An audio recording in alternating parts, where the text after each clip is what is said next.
It doesn't really matter why you clicked on this video, but chances are that you need to push yourself less instead of actually more. But let me explain. So the reality is that we all have something to do in our everyday lives. Be it something that we really have to do, something that we should do, or something that we really want to do. Be it that you gotta work or study, be it that you gotta do household chores, or that you actually want to do something for yourself to improve yourself, like for example reading, going to the gym more often, or spending time with others. The common theme across all of these things is that despite how much we actually know that we should do these things, that we want to do these things, is that we often don't do these things because we procrastinate on them. Procrastination just means that we do other things instead of the task we actually set out to do, be it because we think this is more fun, it's easier, it's more pleasant in the moment, or it feels more urgent right now. But if these things were actually more important or really more urgent, then this wouldn't be called procrastination. Then this would just be logically the thing we have to do right now. But instead, what procrastination often looks like is that before we actually start a task, we hop on TikTok, we watch YouTube videos, we somehow think that we really gotta empty the dishwasher and clean the floor and tidy up the whole house before we actually can get started with studying, or be it just scrolling social media and doing things on your smartphone, listening to music or playing video games. But in this moment you should ask yourself, why am I actually not doing what I actually set out to do? I know I have to do this,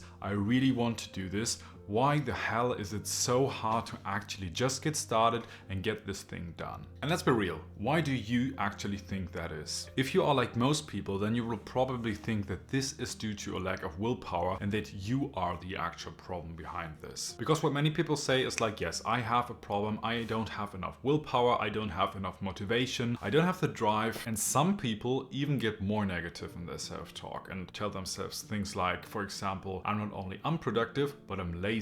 They will tell themselves things like, for example, yes, I'm lazy, I'm weak, and I simply cannot do it. And there's this huge pain that arises because it's so hard to actually stop this procrastination and stop what you're actually not supposed to do. Finally, just get going, just get started with whatever it is. But the problem here is that most people really immediately turn to themselves and blame themselves and say like, yes, I'm lazy, but most never actually talk about the problem that is behind all of this. Because most people will always try to get from an unproductive state to finally force themselves to be productive. They will always try to get from one task, be it unproductive or not, to another one. But they don't think about the problem behind this and how you can actually avoid such a situation in the first place. And to make this more clear, I want to tell you about a study that was conducted at the University of Virginia. This is a really fascinating study that can actually really much show what the actual problem behind this can actually be. And the setting of this study was actually quite simple. So participants were sitting alone in a room without anything to do in there. They were asked to just sit at their table for 6 to 15 minutes and just do nothing. They were supposed to do nothing at all. But in the table in front of them,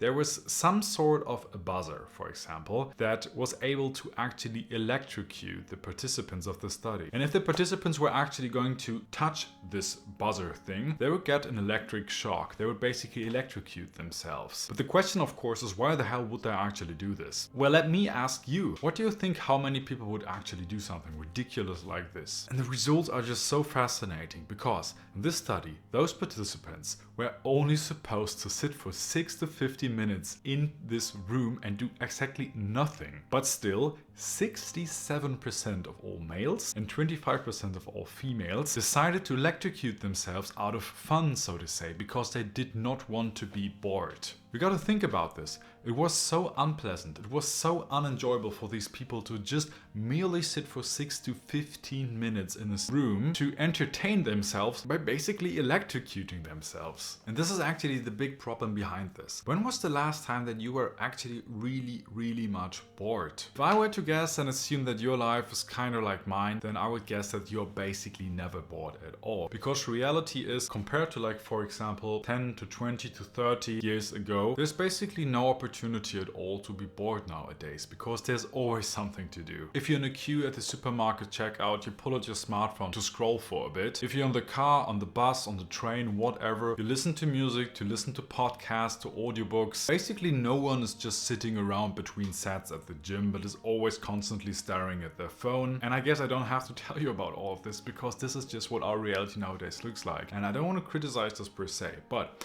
The thing here is that in our modern life, we actually never experience something like boredom at all. Probably remember when you were a child, then it was one of the most awful things to just sit in your room when you came from school and just be bored. Immediately after school, most people actually want to play with their friends and do something out there instead of just sitting there and being bored. We are sitting all the time indoors because it's possible to entertain us for hours on end without ever leaving the house. And I don't want to criticize this per se as well, but the common theme here is that there never is a moment when we actually just do nothing. When we are bored, when we're just being there. Because what happens is that when you're never bored at all, then you miss this huge opportunity in your life to actually get that motivation and willpower basically for free. Then you will miss such a huge opportunity in your life to actually get things done and become the person you actually want to be. Because the reality is, if you're always entertained, if your brain always gets that dopamine, then why the hell should there be any motivation for you to actually go out and do things you actually want to pursue? Because you can always just sit on a couch and entertain yourself on your phone. You can always just indulge in these artificial stimuli. But let's just imagine that, for example, you, let's say, spend like 2 weeks straight in a cabin in a forest, like in the middle of nowhere in Siberia and Canada or whatever. You're just sitting there, you have nothing to do, you have no internet, there's no people around you, there's no television, there are no books, there's basically nothing to do, and you're just sitting there for hours and hours and hours and days on end with yourself and your thoughts. And what would actually happen after a couple of hours or a couple of days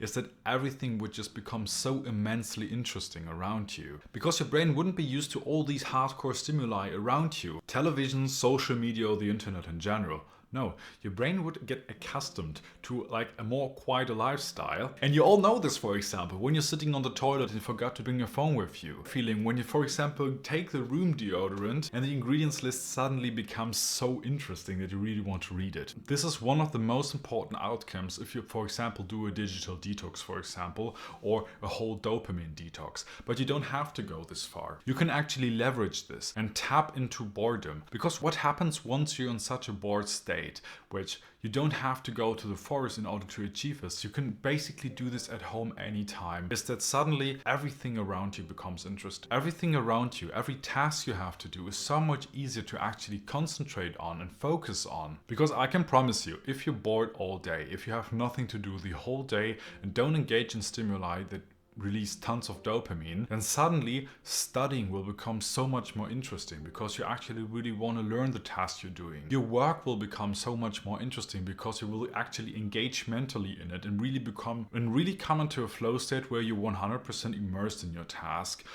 And this counts for household chores as well, because you will get just immersed in the task and it becomes something you're actually mentally engaged in. So, and what all of this means is that, as the title of this video says, boredom is your superpower. Because in our modern world, no one is bored anymore. Everyone is engaged in some task. Everyone gets their dopamine from artificial sources when they want and how they want. But you actually have the power to abstain from this in order to get the willpower and motivation back and actually do something that you actually want to do in your life. And I give you an example how easy this actually works in the everyday life. So about 1 or 2 years ago, I think it was, that I had to study for an exam that I really did not want to take. It was something that I really struggled with, and I knew that I basically wanted to do everything else instead of taking this exam and studying for it. So what I did, and this idea for this video is not my invention or so.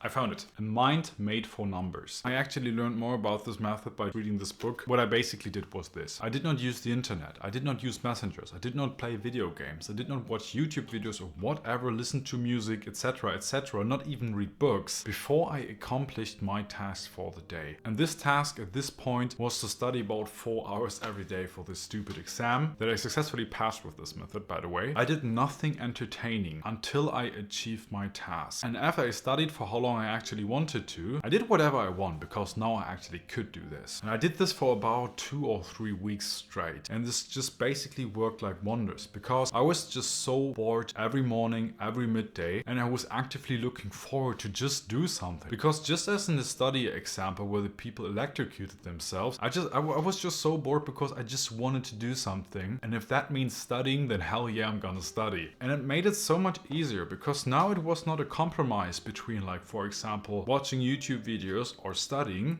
studying was the only option in the room right there, literally. Which is why I was 100% immersed in the task. I remember so much still nowadays of this course because I was so, basically I just got so interested in the material because this was my highlight for the day, so to speak. And if you want to use this superpower that you actually really have as well, then don't try to fill every spare second that you have with some form of entertainment, task or activity. If you're doing the things that you want to do in your everyday life anyways and don't have a problem with that, then this is awesome. Then keep going and do that. But if there are tasks that you're struggling with, then really try to abstain from all those artificial dopamine sources in your everyday life. Studying is a really good example for this. If you really want to get something done, try to not do anything entertaining before that. Actually dip into that boredom in your life, because once you're in this bored state, you will suck up information like a sponge, so to speak. If you want to read more books, don't be on your phone all day on social media and suck those unvaluable information up from there, but rather abstain from it, be bored until you really want to engage in an activity, pick up a book, and it will be easy as that. Boredom can really be what distinguishes you, the version of yourself that you actually want to be from the person that you are right now or maybe used to be. Because when you're bored and are given the chance to participate in an activity, you're fully immersed, you want to do the activity, and you don't have to rely on motivation, you don't have to rely on willpower. You notice that you are not a lazy person, that you're not an unproductive person, but you just have been a person that was distracted by other things, that was mentally sucked up in other tasks. But once you break free from that and actually dip into that boredom, you will really see that this makes so much of a difference. And one of the main reasons why we're actually never bored at all is the internet and our smartphones. It doesn't matter where we are, we always have the possibility of just pulling out our smartphones and distracting us, getting entertained with cheap dopamine, so to speak, which is why having a phone that is less distracting can actually help you so much to actually be more bored in your everyday life. And if you actually want to learn how to use your phone less,